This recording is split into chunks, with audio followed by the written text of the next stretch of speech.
Good evening. It's Florida Georgia week, but the guy to my right would say it's Georgia Florida. This is how it goes. Has gone for all these years. I'm really proud and happy tonight to have my good friend Lauren Smith from the Georgia Bulldogs on the show. Why not? It's Florida Georgia week. Or Lauren, how do you say it? Well, I didn't. You say it again. You broke up on me. I said that it's Florida Georgia week here. What is it there? Oh, I think that's great. It's always been great. Except you call it Georgia Florida, don't you? Well, yeah, I don't really worry about that. Yeah, I know you don't. Too much. But I noticed the city of Jacksonville has done a good job of rotating. If it's on Georgia's, well, one flag says Georgia, Florida, and the next one says Florida, Georgia. Yeah. Alphabetically, it would be Florida, Georgia, but I can tell you Kirby Smart doesn't give a damn about all of that. All he wants to do is win, and I'm sure the Florida coaches feel the same way.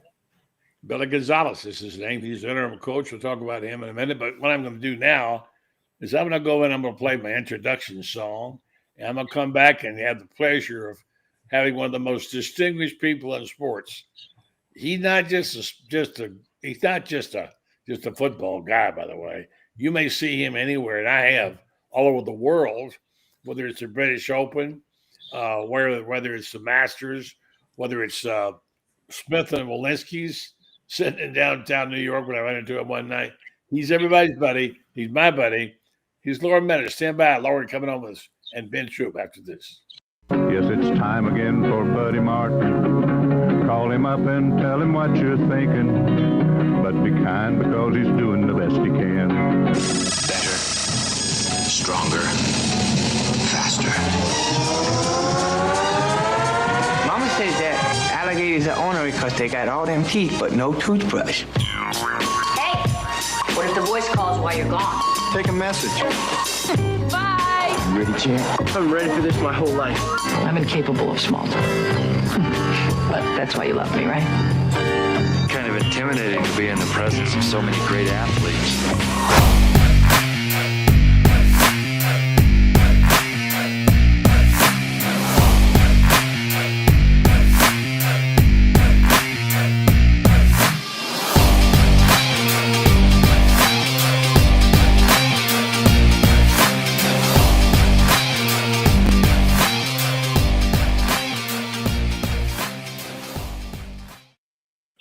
Good evening. I'm Buddy Martin. He's Lauren Smith. We're old friends, and we're talking ball this week. We do this a lot. I remember, Lauren, many, many good days we had at various golf tournaments, mostly the Masters, talking college football with the great Dan Jenkins. Yes, all those years, you and I were great friends with Dan Jenkins, and we'd be at somewhere like the British Open, and, Tiger Woods was in his prime. And he'd come into the press tent and everybody go sprinting into the interview room to hear what Tiger had to say. Jenkins would say, hell, he ain't going to say anything. Let's go get a cup of coffee. And talk college football. So that's what we did. Yeah. Woods has got the whole press corps of the world at his knee listening to what he had to say. Jenkins, and I think he joined us a time or two. We'd be in the media eatery, having something to eat and drinking coffee, talking about college football. And if Dan were here today, I could predict, I think, let's see if you agree with me, he wouldn't like a dadgum thing about what's He would hate it. Now. He would hate it. He would hate it. Absolutely hated everything about it. He'd be real on about it. And he did it so beautifully. I mean, I still think he's the greatest sports writer that ever lived, in my opinion. I put your friend Furman Bisher up there pretty high too, but without going down memory lane here, let me just say it's been my great pleasure to be your friend and to have seen you. One night I was sitting in Smith and Walensky's with my friend Joe Williams from Denver, our guys, and sitting there, and these couple of people came in and sat down, big round table, about 6 guys, and my wife said, "I think you got some coaches over there, buddy." I said, "Okay, whatever." I'm just socializing. And next thing you know, one of them's tapping Joe on the back. And it was, it was, don't you? You were at the table with him. You and it was Brown, Coach Brown, and the whole gang. Y'all were having dinner at Smith and Walensky's, and he made over a Joe because he knew Joe was a Texas fan, and Joe was thrilled to death. And signed autographs, whatever. One of the many things are you sort of like you pop up, and I will say this, and I'll get on to other things like the game that people want to talk about. There was a time of fierce rivalry, but great friendship. And I love the people who could see beyond that, like Tony Barnhart. Yes. People tell him all the time, I didn't know you were Georgia Bulldog. That's the highest compliment you can pay somebody. It's like when they talk about politics, if they're a Republican or a Democrat. That's great. So anyway, it's been great. Now, here's the thing, Lauren. We're getting up here in years, and I don't buy green bananas anymore. But things are changing now. This is the last time we're going to have the Florida Georgia game in Jacksonville now for 3 more seasons. This is the last one. Then 2 are going to be home and home. That's going to be different. And we're going to be a couple of years older, and hopefully, yeah, like the old song, "Deeper in Debt." So, there you go. That's right. But you prospered. You made all the big money. I got sure I did. Yeah. Where did it go? So I want to know. I love one thing about Coach when he says, and I believe him, Lane Kiffin, I didn't care about money, don't care about it now. And of course, Jimmy Sexton goes crazy when he says that because Jimmy Sexton does care about money. Oh, to be Jimmy Sexton, they have all the clients he's got. So tell me what you know, and I'm going to keep you in a minute now. You got guests. Got Mike over there in the corner, former Bulldog player, championship team. I won't keep you, but I want to pop Ben Troop on for 1 second while he went away. And I want to get your thoughts on this whole situation with coaches at this point. Kirby right now is the top of the heap, and he deserves it. He's been there. He may win it again this year. You never know. It doesn't look like it, but you can't tell. And so this whole coaching, Lauren, there are 10 openings and about to be probably 14, a bunch of them in the SEC. What rumors, if anything, do you hear about what coaches are moving where? Well, I'm a traditionalist, so I don't like it. I prefer that it have some sanity, but I don't know how you're going to get it because the profession has reached a point to where you can't hire a good prospect unless you give him some sort of good package. And if the salary is even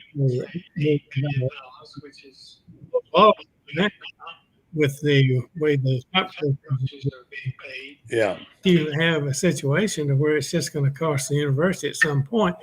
And buddy, there is no way anybody can look into a coach's eyes and tell if he's the right thing, just like a coach has a problem looking into the eyes of a prospect and trying to figure out if he got the heart for the game. Is he going to be a team player?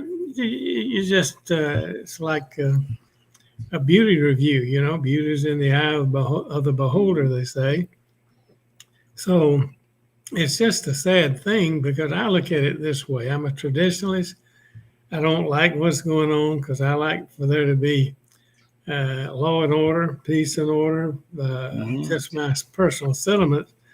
And I just think if a coach gets a buyout of $50 million, we will say, and that's not unusual.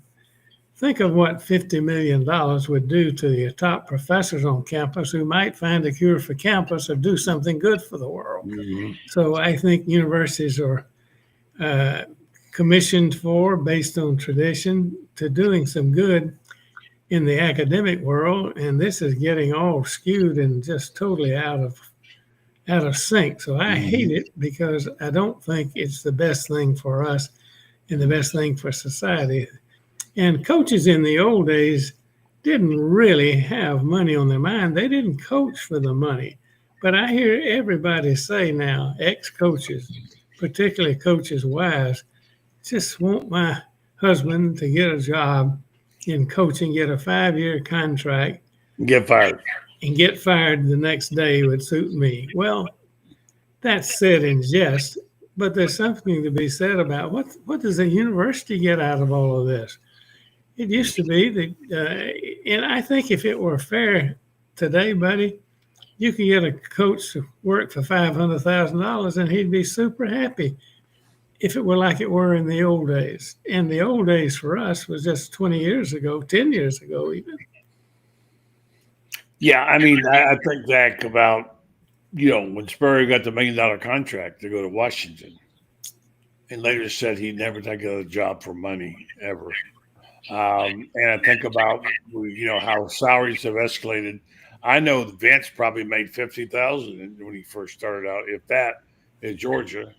I remember the Florida coach Ray Grace asking for a raise, and the president saying, "If I give you a raise, you'll be making more than me." So, and that was on much money then. So, but look at the whole situation as it is. We still love the game of college football. Well, when the ball goes on the down in the grass and they kick it off and they're playing, we don't think too much about who's getting what contract. It's a great thing about Florida, Georgia, and a great thing about this rivalry, which is, by the way, I don't get people who don't understand the importance of this game. They don't quite, who are not from around here, don't understand this thing. I did an interesting thing. I took, what artificial intelligence is, right? I went on the app and I asked them to write me a story about Florida, Georgia, in the vernacular of Steve Spurrier since 1960 through now, what it's been like. And it's really interesting what they talked about. And and I know, you remember, I was at the game in 1966 when Spurrier kicked the field goal. I was there when he took the team to Georgia and Jacksonville, and Georgia took it apart. I remember it well. And that was a game that Georgia. That's the worst win Georgia ever got because he made them pay for 11 seasons, 10, 11. After that, Spurrier, that was the one regret he had bitterly. But Florida, and then of course now swung back Georgia's way, and it's Kirby's time. Kirby is to Georgia now as Florida was to Spurrier then. And you talk about that. Now, tell me a little about Kirby. You told me the other day that Kirby never really cared about anything but football and his family. Is that right? That is correct. He has no other interest. I think if he had the luxury of time, he might be interested. Well, I do know two things he likes. He likes to play golf, but he can't play golf because recruiting lasts so long. He likes to shoot quail. He grew up in South Georgia, Bainbridge, Georgia, so he can't shoot quail because the quail season is during the height of recruiting season. Mm-hmm. So he has to give up the things that he likes. He does find a way to enjoy trips internationally with his family, and so that's about it. And I see him someday when he retires, and he'll probably be like Saban, work till he's reached a point where he's satisfied with his financial situation, and he'll take in the sights of Europe. He might go to the cathedral at Rome. We might even go to, Istanbul or somewhere like that, because his parents both are school teachers, and I know his mother well, and she used to fuss at him when he was a kid about reading more books. But right now, he can't be anything but a football coach and a family man. That's all. That's it. And he does a good job because he is so well organized, buddy, and I think all coaches, generally speaking, are, but he takes it to the ultimate degree. He can't. You can't recruit if you're not punching out a recruit's phone number to leave him a text message or have a conversation with him. You have to do that all the time. Every waking minute, coaches are on the phone with recruits, and then they're on the phone with other people about the recruits, know about them. They also are on the phone with coaches talking about something having to do with helping them win the next game out. So, but one thing, buddy, that I think is important about college football coaching today that I never hear of it. you remember when everything was film and film Yeah, had yeah. slides? Yeah, You know, that was tedious work. And absolutely. the coach stayed up late hours. But now Kirby doesn't spend the night at the office. He has no Dick Vermeil syndrome in him. Mm-hmm. And I think that's true of all coaches. He works so efficiently, and you're not going to get into his office and have a cup of coffee. He ain't doing that unless you're 6'4" and run a, Hmm. you know, a 9 flat 100. Hmm. You ain't getting in there, and if you get in there, you don't small talk. And I'm not suggesting other coaches aren't like that. I suspect they are. I just know about Well, Kirby's all business, right? Kirby's all business. I'm gonna click these two guys on real fast, let them say hi to you, and get you out of here because I know you got guests here, and I promised I would. This guy, you might remember Franz Beard, Ben Troop, a tight end from up your way. Say hello to Lauren Smith, guys. Hey, Lauren, how you doing, bud? Oh, What's up, Troopsy? Turn your audio on, Ben. You're on. How you doing, sir? looking, I'm the one without a hat. Yeah.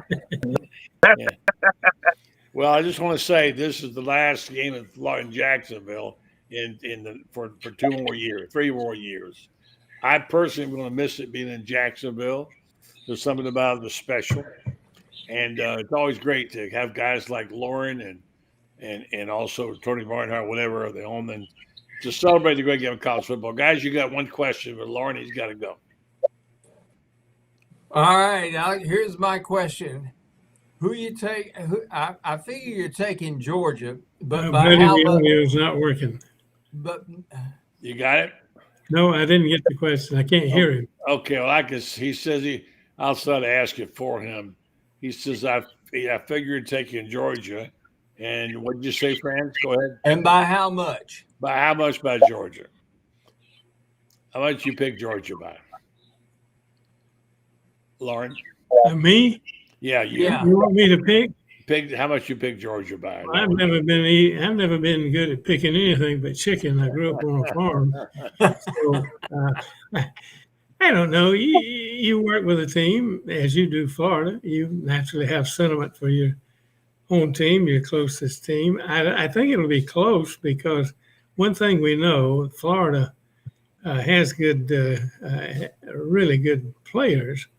And I tell everybody, I think if I were coaching at Florida, I could recruit pretty good because you've got zillions of great players within an hour's drive of Gainesville. So you couldn't have it any better than Florida has it. So I know Florida's got good players. But Georgia has had remarkable resiliency under Kirby. And I think from the Georgia perspective, with things having gone so well in recent games in which our offensive line finally has some togetherness and has some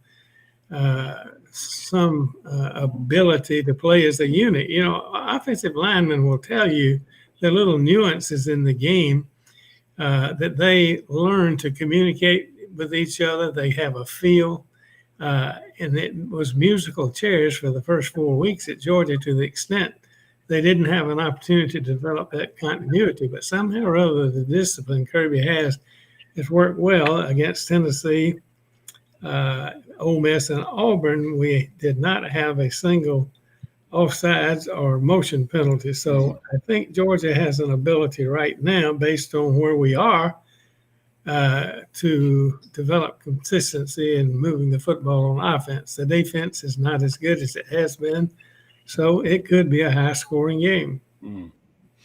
All right, Lauren, I'm gonna let you go, brother. You know, and I'll be on your show on Saturday. Looking forward to that, and always great to catch up with you. You're looking good, and sounded good, and sure look forward to being with you again soon. Well, I'm going to double the pay that I'm getting, so you'll make twice what I'm making tonight. Well, I don't want to make that much. I like that. I'm not greedy.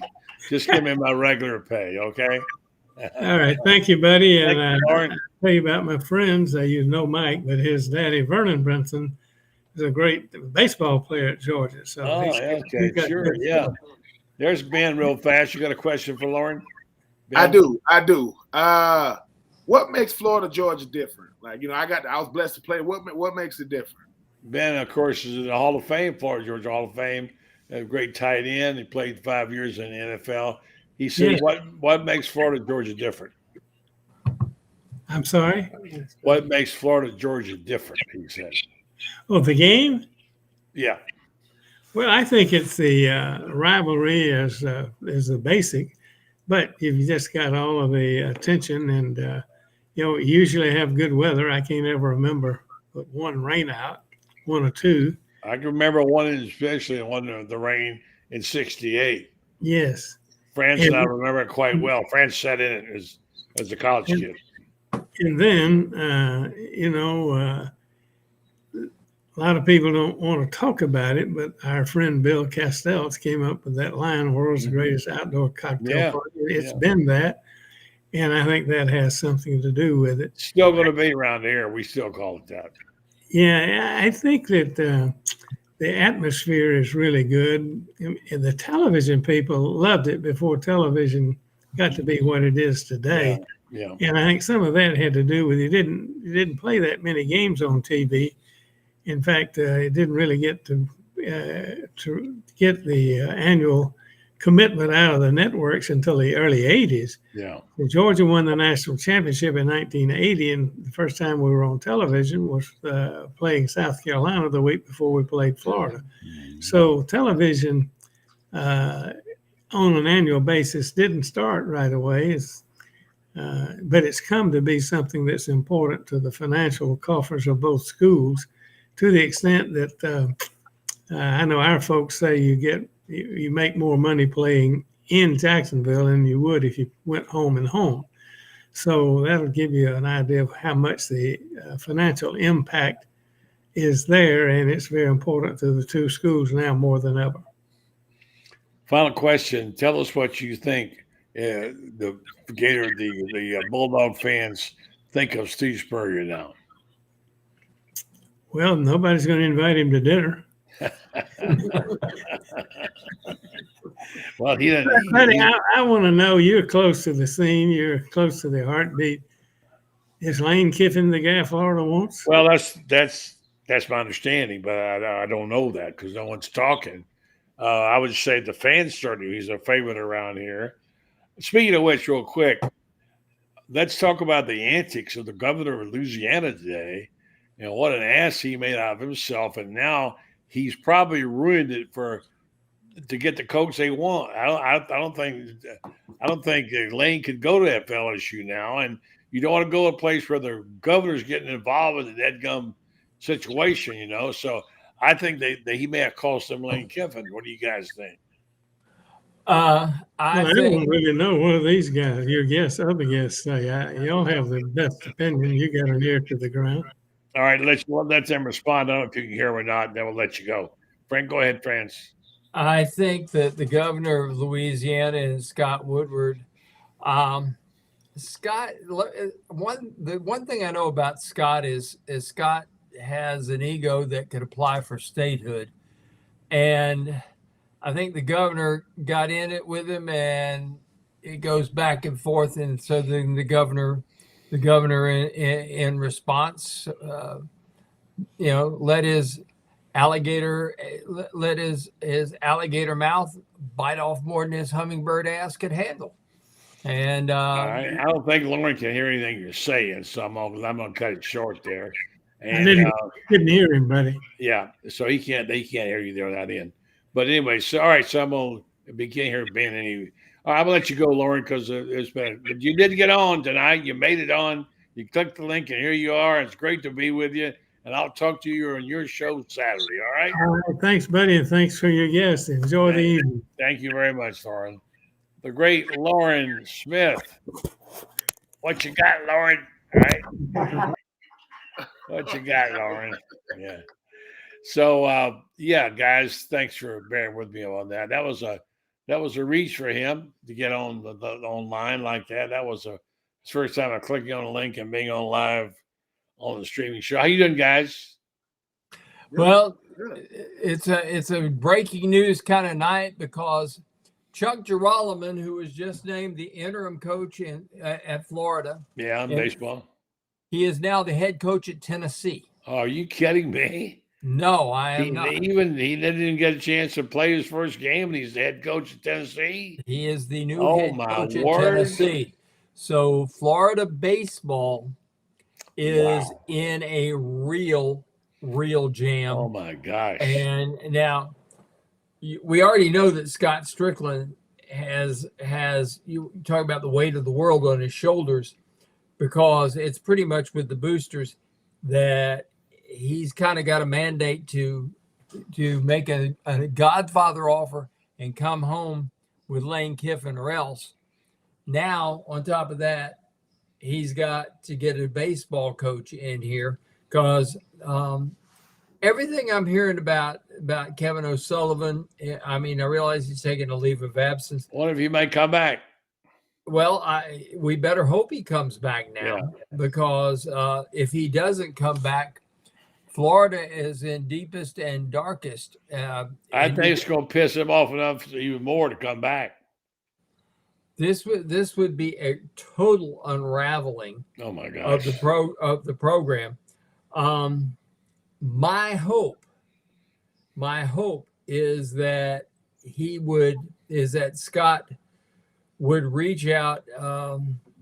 We've got some former Gators who are really good. The guy the guy that was handled all the recruiting and everything like that was Chuck Girolamo. He was in charge of recruiting. He was assistant head coach, etc. His brother was a former All-American catcher at Florida. This is a really difficult that's a blow situation. Ben, did you know about that? I did not. And I mean, I think the situation right now with with baseball, while it would be a healthy distraction only if everything wasn't going on with trying to find a new head coach of football. And if you are Scott Strickland, you saying to yourself, dude, like, how do I handle it?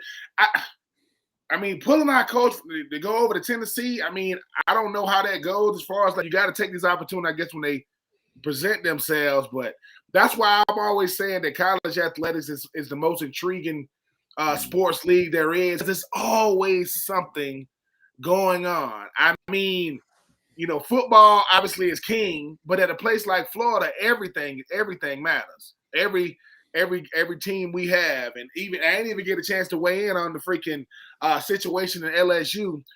I think Scott Woodward, I think he's going to get fired. I think they're moving on from him. I think you're right. He has been fired. He was fired tonight. Woodward has been fired. Really? Oh yeah. This Woodward situation reminds me when Greg Schiano, when Dan Mullen first got hired, Greg Schiano tried to get hired, I think, up there with Tennessee, and the fans lost their mind. That's when I think Philip Fulmer became the AD. It was a bunch of craziness, and I think sometimes when it comes to these ADs, when Jeremy Foley, very fond of Jeremy Foley. He doesn't get enough credit for how much he was able to keep things halfway calm with the alpha males he hired or who he was foreseeing, if you want to call that. Sometimes a place like Florida, people be thinking, man, I want to be the AD. People are like, are you sure? You'll take the money. You'll take the private jets and everything's comped, but people are watching you. Every move you make. So, I mean, Scott Strickland, like you said, France, he got the weight of the world. Well, somebody just added a freaking, they just added a freaking boulder because it just got crazier because while everybody going to be watching, who becomes the head coach of Florida, which I think Lane Kiffin, because of what's going on at LSU, definitely makes Florida that much more, attractive. This situation with Coach O'Sullivan, this is a crazy one because who are you going to get in the meantime, in between times? Florida's the guy that who I would go immediately to get? That's the guy that's been in the booth, Jeff Cardozo, who is I was just thinking about him as our guy. Former outstanding pitcher for the Gators, a guy that is totally in touch with the baseball program, has the respect of all the players and everything like this. And he is the one guy that I can think of off the top of my head that could step in Right now and be interim. Yeah, he wouldn't. He's followed the program, so he can play every game. Yeah, Not a bad idea, friends. Not a bad idea. Well, this is crazy. But now, one thing we got to keep in mind: we talk about how things are different now. It's the money. It's the money. It's the money. There's so much money out there; they don't know where to spend it, and everybody's going crazy on the money. I mean, God, bless this. This is incredible, unbelievable. What else can happen? It's Florida Georgia week, and Lane Kiffin. I wonder what he's thinking right now. Now LSU can't go to LSU now, can he, guys? Hold that thought. I'm gonna do this commercial. Come back and tell me, can he go? Would he go? And did he ever want to go? Lane Kiffin next right here on Buddy Martin Show. Meanwhile, we tell you about our good friends at Meldon Law. They do it right. They're always there. They care very much about you, about this community, about their community, about the Gators. And they're great people. And I said this before. I'll say it again as a testimony. They're really good lawyers. The key is if they don't have the guy just right for you, and every case is different, they will go out and find you somebody that doesn't work for them. Maybe they don't make a dime off of it, and they'll get you the right person. I'm living testimony to the fact that that can work. I just won my lawsuit. It was going for 14 months against an insurance company who tried to screw me over. And I went to Jeffrey for guidance, and he said, it may take a while. We'll see what we can do. And he found the right attorney. Gave me the attorney, and I signed up with him. It's been a long and arduous process. I just got the word that finally I have enough money to fix my house in the last hurricane because I had to file suit. The insurance company tried to screw me over. It may be something big, it may be something small, but they're there. They're there all the time in the locations in Gainesville, Ocala, Wilson Lake City, now one near Boca Raton. They have 50 attorneys now. No longer it's a little law firm. Meldon Law, they won't back down. Can I add something about Jeffrey from a personal standpoint? One thing about it is, a lot of lawyers, as we know, get a bad rap. I mean, there's a lot of people who think that the only honest lawyer is one who's already in the grave. I can tell you right now, Jeffrey Meldon may be the exception to that rule. He's a guy that he won't bite off more than he can chew. He won't back down from anybody, but he is not going to say, I can do something that he can't do. And I appreciate that about him because he also is a guy that when the Gators need something, they can go to him. And if he can do it, he will do everything in his power to do it. He's been the ultimate alumnus and booster. Yeah. So I'll to know Jeffrey is to like him. That's all I got to say. All right. Thank you for that. Appreciate it. Good man. And there's so much. Say it again because people are just popping on and saying, what? Say it again. What just happened to the Florida baseball program, Brands? Chuck Girolamo has taken the job as the head baseball coach at the University of Tennessee.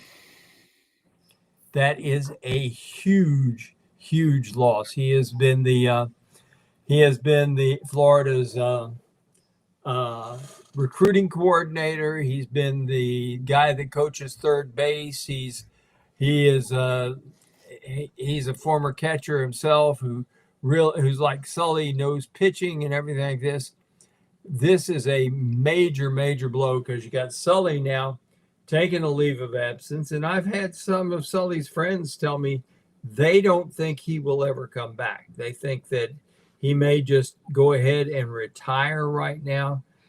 From what I know about Sully, he's a guy that's got to be in a dugout somewhere. So I hope he can get everything straightened out. I know a lot of the issues and everything like this. In the meantime, like I said, I think Jeff Cardozo would be a great guy. And I'd like to see Florida reach out and maybe get a guy like Brad Wilkerson, who was a great two-way player for the Gators and played like 12 seasons in the majors, or somebody like Matt Laporta, who was I'd like to see them come get somebody who is a former Gator who has name recognition and say, okay, you come be on this staff as well, because they've got to do something. You know, we talk about home run hires for football, buddy. They got to have a home run hire here. Well, it is baseball. It is baseball. They do have to have it is baseball, but I'm talking about. No, I'm saying, get it? Home run, baseball, you know. Oh, okay. My brain dead. Go. You put one over on me, Bud Light. Yeah. But this is because recruiting for baseball, you're recruiting sophomores now, and that's how that works. Is because they're committed before their senior year. So you're recruiting sophomores who are going to play their junior year, and then sign up in November before their senior season. Right. And it's an imperfect system, but it's one that's worked well for Sully because he's a great recruiter. Yeah. And you don't want to lose. You know, the SEC is so good in baseball now. I think we have 14 teams made the NCAA last year in baseball. You can't afford, even a one season drop off. All right, let me jump over to the other subject and bring in Lauren, because we mentioned the situation in Florida and the AD and what's going to happen there. We don't know if he's going to have a job in 6 months from now. The way they're lopping off the heads of ADs, you just never know who's going to make those decisions. And it brings me to the point of one of the topic of conversation is what's happened in Louisiana. And you talk about being toxic. Tim Brando keeps talking about Florida being toxic. There is no more toxic program in college sports now than LSU. You got the governor involved now. You got all that mess and crap. When you get politicians and politics in college football or basketball, it becomes toxic. And yes, it has happened in Florida before. I was there and I was part of it when Stephen O'Connell came in there and forced Ray Grace to retire. And the things that happened after that, and we had an NCAA violation. Stephen O'Connell was part of that. I got involved because my stories were used as part of the evidence. And O'Connell called me a liar to one newspaper, and I had a letter in my hand from the NCAA head of Walter Byers, the czar, saying the Florida matter was coming before the ethics committee, and O'Connell denied it, and he didn't know. I knew I had it right there. He called me a liar, and that, not because it was about me, but that was one of those things where they had an investigation and they didn't find anything wrong. O'Connell went up on top of a flatbed truck and says, "Yay, the NCAA, they've proven it. We did it right. They endorsed our way." No, they didn't endorse the way. And next thing you know, Walter Byers came out and never does this in Kansas City and said, just because we didn't find Florida guilty doesn't mean they didn't do something wrong. We just didn't have enough evidence. Boom. And I wrote him back another letter and said, Walter Byers lives. So that was one of those things that really. So politics and college sports doesn't mix. And I know that Lauren Meadows knows that too. What's up, Lauren? What's up, guys? Yeah, I mean, I think, you see some of the stuff that's going around with, certain people trying to get involved with the NIL and different committees, and obviously the gambling thing that happened in the NBA and them calling Adam Silver. I guess there's mob ties. We'll see about that. But I just think it's interesting with the governor of Louisiana, kind of putting things out there. And then obviously Scott Woodward being relieved. It's just getting interesting, man. And I hope that, they call it the free state of Florida. I hope that just everything kind of separate church and state, so to speak. Let the sports people handle the sports people and let the politics of things handle themselves. And we just get down to, good old sports again. But it's a lot of money involved. And whenever you get money involved, everybody wants a piece. Yeah. But, man, it's definitely different. I mean, that's for sure. Can I say something, buddy? Okay, now I want to get into the next topic, which is, does this ruin it for Lane Kiffin? Go ahead, Franz. Everybody answer that. This I'll make it one sentence. The fact that Stephen C. O'Connell's name is on that building at the University of Florida is as big a disgrace as there is, and I'll just leave it at that, because the man doesn't deserve to have his name on anything prominent at the University of Florida. Well, you know how I feel about that. I'll tell you the strangest thing about that. Max Dean, who played there and was the captain of that 69 team, and knew Stephen O'Connell quite well. And he often came to him and talked to him about it. O'Connell did. And after the game, when O'Connell got all involved and messed it up, he came over to Mac's apartment one morning and got him out of bed and brought the football the team had signed for him and said, "You ought to take this back. I've done nothing but cause trouble for the University of Florida." He knew he screwed it up. And there's a classic example. And every time I see that name, Stephen C. O'Connell, I think about that. You know, the lies that he told, and he called me a liar. Anyway, all right. So does it change things, Lauren, for Lane Kiffin now after LSU, after what happened there today? Man, it's going to be interesting. I mean, obviously, I would say, yeah, because if I was Lane Kiffin, I wouldn't leave a situation that wasn't fluid.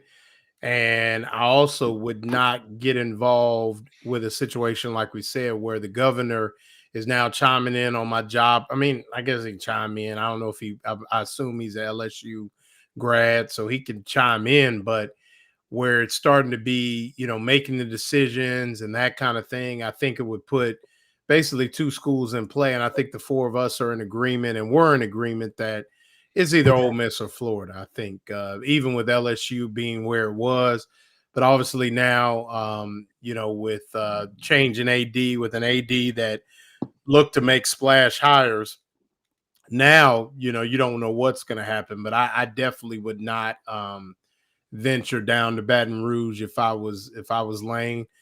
So it's a 2-horse race. And I think he either stays at Ole Miss or, you know, is the next coach at Florida. So, Ben Troop, what do you think about this? Does it mess things up for him at LSU? It does. I mean, from what I get from a guy like Lane, I mean, I know you got to answer to a lot of people, shake a lot of hands when you're the head coach. You got to do a lot of things you don't want to do. The last thing I want to do is be dealing with the governor. Like, that's the last thing I think any head coach wants to. I don't care where you coach at. And you know, not to get, you know, political, but politicians have a lot to say about people when they get to talk. When people in sports talk about politics, they'll jump on you. Who are you? Get up. You don't know nothing about what you're talking about. But that just shows you how galvanizing college football is. The governor can't even shut his mouth. He can't even be quiet. He's saying the quiet thing out loud. I guess that's a new thing they say, right? He's saying the quiet. But if you are Florida, you know, I thought it was going to be Florida, Ole Miss, no matter what. And I'm going to keep saying this. Yes, LSU is very good, but this has been the norm. Les Miles, when he left, bunch of stuff. When Ogeron got left, it was a bunch of stuff that came out after. So this happens as far as like, but I think for Lane Kiffin, if he does choose to go back to Ole Miss, he won't save. He don't want smoke. I want to be safe over here, and nobody's gonna get mad at him about that. But didn't he say he want to be like Coach Spurrier? Don't Coach Spurrier? He's still down the hall of games. All I'm gonna say is, Lane, this will be the last time I can say this proudly. This will be the last time you will be highly sought after like this, like this. I'm not saying you won't get other opportunities, but LSU, I don't think Lane was gonna go to LSU anyway. But I think it makes Florida that much more attractive with every. I knew LSU had problems, but good Lord, I mean the governor. Yeah, right. But here's the thing that's also part of this issue. Scott Woodward is also the guy that gave Matt Fortuna a great big contract at the same time that Florida signed Todd Golden. Okay, they came the same time, and Scott Woodward made a big deal out of getting Matt Fortuna from, I believe it was Murray State, and he was, oh my gosh, he was the big guy. Well, guess what? He had LSU basketball's in the tank. They've been pricked next to last in the SEC this year, and I'll be shocked if they don't finish last. They're going to have to fire a basketball coach and everything like this. The only good hire, well, he's had 2 good hires, but he's had some bad ones. He hired Kim Mulkey, and he hired Johnston, the baseball coach. He's made 2 good hires, but the 2 biggest hires, as far as the biggest sports on campus, men's basketball and football, have been duds. So the happiest guy in the world about that is Florida's AD, Scott Strickland. Now he doesn't look quite so bad. Well, the thing about it is the 2 lesser hires he's had have both won national championships, and that's Kim Mulkey and Paul, Mr. Johnson. But and I know it's football and basketball. That's what it is. It's about. It is. I got to tell you what, guys. All this is great distraction for the fact that the Gators are playing Georgia this week, and you got to admit, if Billy Gonzalez needs a smokescreen to go into Jacksonville, he certainly has one with all this stuff that's happening in the SEC and at Florida. Yeah, no doubt. That's it's a lot of good stories out there. I did something here. I don't know if I can show you or not, but I asked one of the artificial intelligence work sites to write me a story, and I'm going to probably get it on GatorBait at some point in time if I can find it, in a style of a 1960s or 70s sports writer by Steve Spurrier, as if he would talk about the Florida Georgia game. And it's quite something, I'm telling you. Interesting about his view as a writer. He's writing the story of what happened. And one of the things they focused on is that unbelievable 1966 Florida Georgia game. And I'll share this with you about that. I had a good friend on my staff, and fans, who it is, Ed Kinsler. You talk about relationships where you can get information every Friday night, no matter what. I went out for beers with Ed Kinsler, the offensive coordinator, just me and him, and he would give me the entire offensive game plan. I couldn't write it, but he would show it to me. That's amazing. You can do that with a coach. He can trust you that much. And what I'm bringing to is that I remember the night before the Florida Georgia game, Florida was riding the high, whether you're 5th in the country, France or something at that point in time. And, and they had everything Spurrier ever wanted there in front of him. And he showed me on a napkin, I wish I'd have kept it, what they were going to do to cut down Georgia's splits. And he had Jack Coons across the middle, and he had Larry Smith in the flat, and he had whatever he drew up the right. And who knew that Larry Smith, big, strong guy, physical, who was his outlet pass, and he was a safe pass, would be tackled. I mean, literally tackled by Stanfield, the big tackle from Georgia. Every time he went out, he tackled him. He never got called for anything. And then Jack Coons got knocked down over the middle, and Spurrier dropped a look, tried to lay off the ball, no place to go with it. And he got sacked like 5-6 times, whatever it was. Yeah. Horrible game. They lost that game 28-7. What was it? 28-10 or whatever it was, something like that. No, it was 21-13 was the final, I believe, if I'm not mistaken. 28-17 maybe. But what the bottom line is that I remember that very well, and they were good, and that stuck in Steve Spurrier's craw. It was the worst thing that ever happened to the Georgia Bulldogs because he kicked their ass 10 out of 11 years or 11 out of 12. I've forgotten now. And he went up to South Carolina and kicked it 5 more times. And that was motivating. As you know, Ben, and you know, Lauren, as a player, you don't forget those games. That's why I say often the losses are more important than the wins. Buddy, you were right. It was 27-10. That was the final one there. I was thinking it was I thought it was like 20-13, but yeah, whatever it was. Yeah. So, guys, those losses sometimes can be costly to the team that wins. What'd you say now? The losses can be very costly for the team that beats. Like Georgia should never have beaten Spurrier that year because they paid through their nose. Yeah. And Jake Scott had a tremendous game at safety. He made one or maybe two picks, I know. Yeah. He really did. And 2 weeks later, I think it was, or 3 weeks later, Florida played Miami in the here at Florida Field. And I think it was the biggest crowd they'd ever had at a Florida football game at that time. It was like 60,000. And Ted Hendricks sacked Spurrier. No, that was in Tampa. I was there. In 60. Yeah, it was in Tampa. 60, yeah, I know. I get my games mixed up. I don't. No, it wasn't. 66 was in Florida. Well, when did he sack Spurrier in Tampa? I know he did the year before. Anyway. 21-16 that year. Hendricks was a sophomore that year. Yeah. And anyway. Charlie Tate, who's an old Gator, told me that if they had kept sack stats at the time on Ted Hendricks, he would have had 100 sacks for his college career. He was an amazing player. He was an amazing player. All right, so here's two relative newcomers. Not really one. One's in the Hall of Fame. That'd be Ben. Ben's in the Florida Georgia Hall of Fame. Ben, tell us what that means. I mean, it's the greatest to me. It's the most humbling achievement I think I've ever had in sports. And what makes it so humbling is, number one, I didn't even know they had, a Hall of Fame for Florida, Georgia. I realized it in 2015 when Jabbar with Jabo and Chris Leak went in, and that's back when I was Twitter.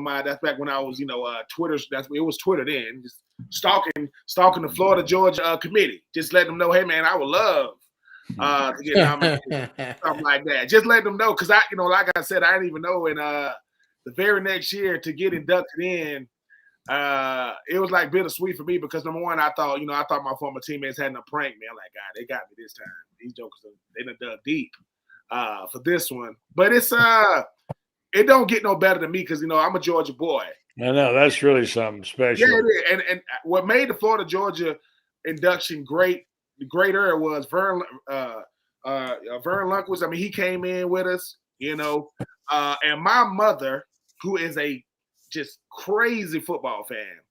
My mom was holding my niece Jamie, was probably, I don't know, she wasn't even one yet. Itty bitty little thing.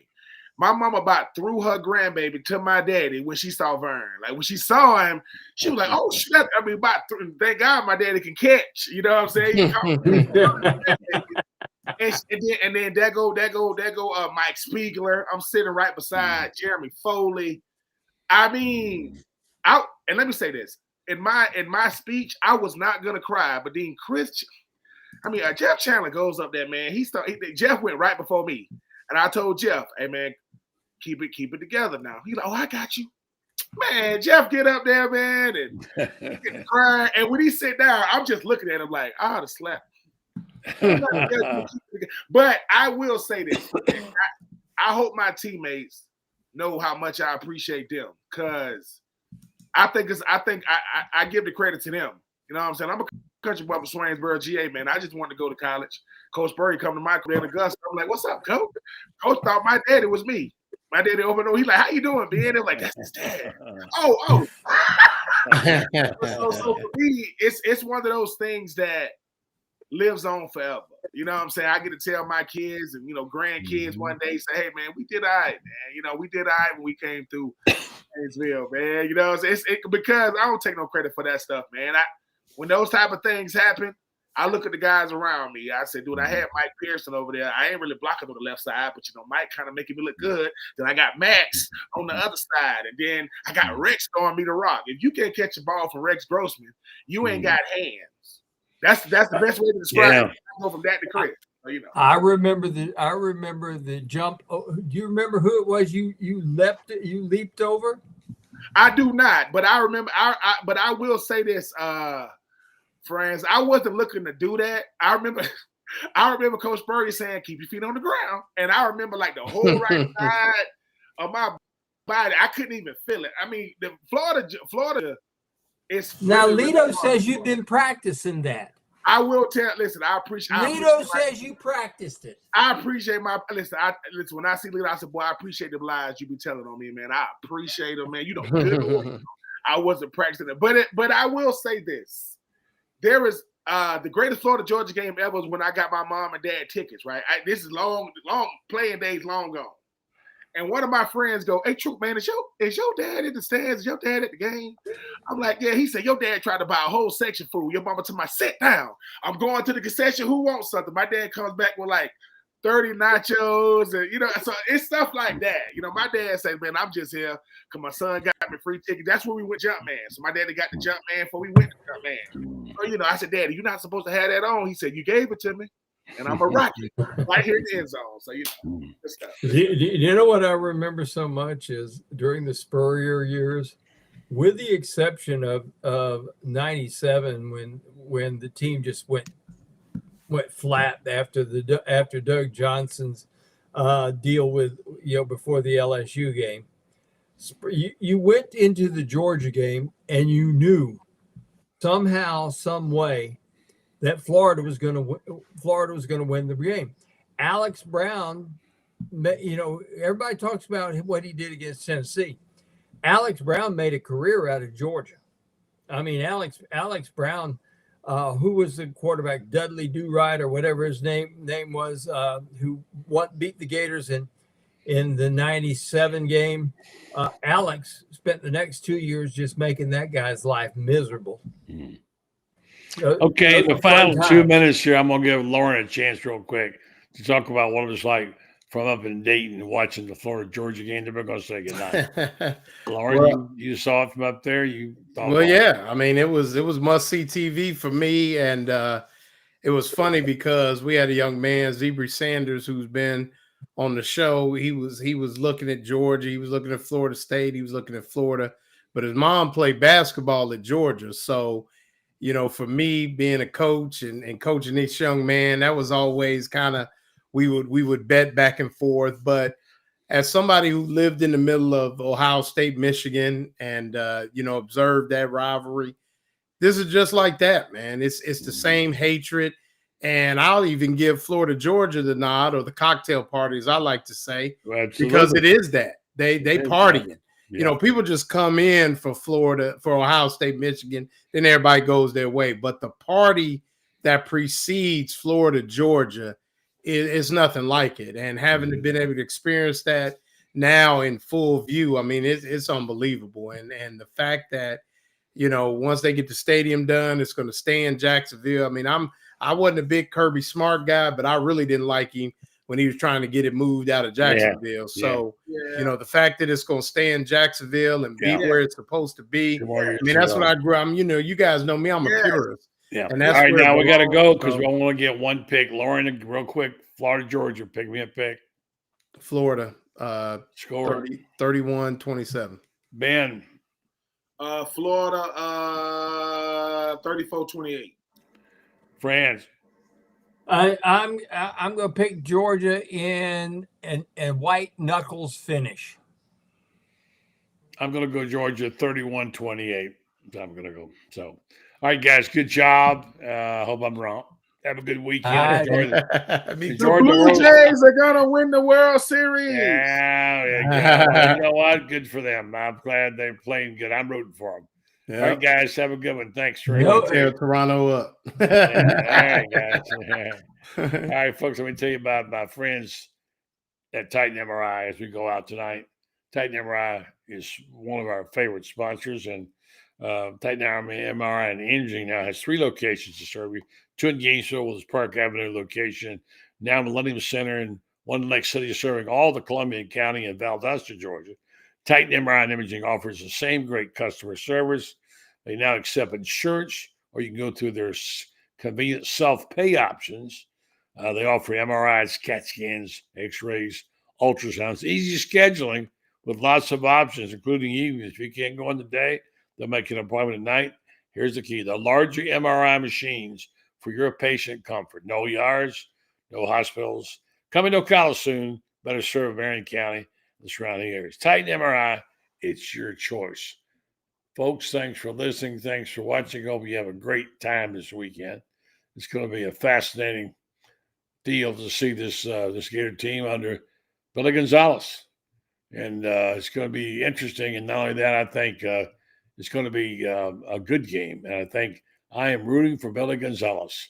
I think it'd be terrific to see him bring one home. And good luck to the Gators. We'll be watching. And don't forget, I'll be on the Lauren Smith show come this Saturday afternoon at 1:30, wherever that is. And what you got, Lauren? I'll say to him. All right, folks, have a good night. And we'll come back to you over the weekend or a Monday. Don't forget, tomorrow morning we do have our Panhandle Gator Club show right here at 10 a.m. Central Time with Rob, the other Rob, the two Robs. All right, have a good night.